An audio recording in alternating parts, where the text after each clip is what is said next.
ಇವತ್ತು ನಾವು ಜೀವಾಮೃತ ರೆಡಿ ಮಾಡ್ತಾ ಇದ್ದೀವಿ. ಯಾವ ರೀತಿ ರೆಡಿ ಮಾಡೋದಂತ ನೋಡೋಣ ಬನ್ನಿ.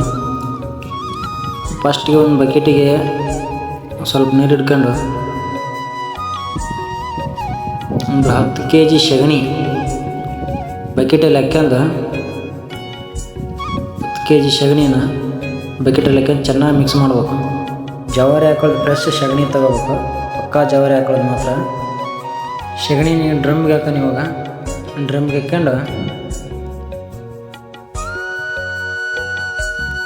ನೆಕ್ಸ್ಟ್ ಹಿಟ್ಟು ಕಡಲೆ ಹಿಟ್ಟು ಇದು 2 kg ಕಡಲೆ ಹಿಟ್ಟು 2 kg.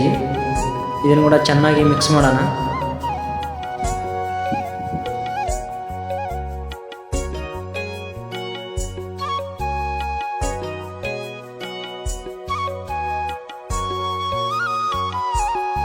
ಇವಾಗ ಇದು ಮಿಕ್ಸ್ ಆಗಿದೆ. ಇದನ್ನು ಕೂಡ ಬ್ಯಾರಲ್ಗೆ ಹಾಕ್ತಾ ಇದ್ದೀನಿ.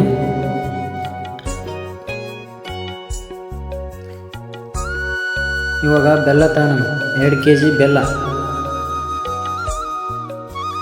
ಮಿಕ್ಸ್ ಮಾಡೋಣ. ಇವಾಗ ಚೆನ್ನಾಗಿ ಮಿಕ್ಸ್ ಆಗಬೇಕು. ಬೆಲ್ಲ ಕೂಡ ನೀಟಾಗಿ ಮಿಕ್ಸ್ ಆದರೆ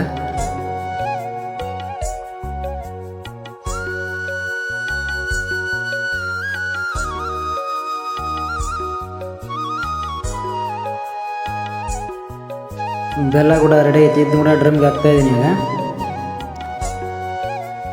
ಬೆಲ್ಲ ಕೂಡ ಡ್ರಮ್ಗೆ ಹಾಕ್ಕೊಂಡು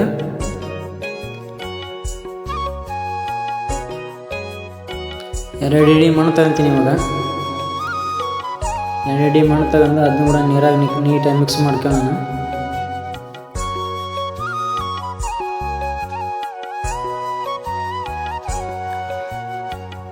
ಮಣ್ಣು ಕೂಡ ಬೆಸ್ಟ್ ನೀಟಾಗಿ ಮಿಕ್ಸ್ ಮಾಡೀನಿ. ಇವಾಗ ಡ್ರಮ್ಗೆ ಹಾಕಿದ್ನ ಅದನ್ನ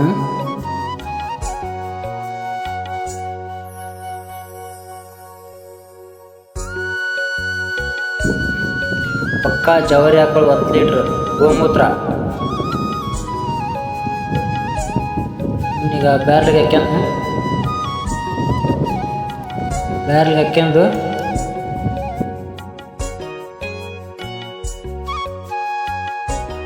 ಆಲ್ಮೋಸ್ಟ್ ಈಗ ಎಲ್ಲವೂ ಹಾಕಿನಿ.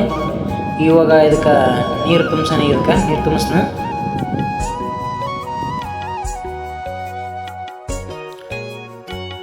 ಇವಾಗ ನೀರು ಕಂಪ್ಲೀಟಾಗಿ ತುಂಬಿಸೀನಿ.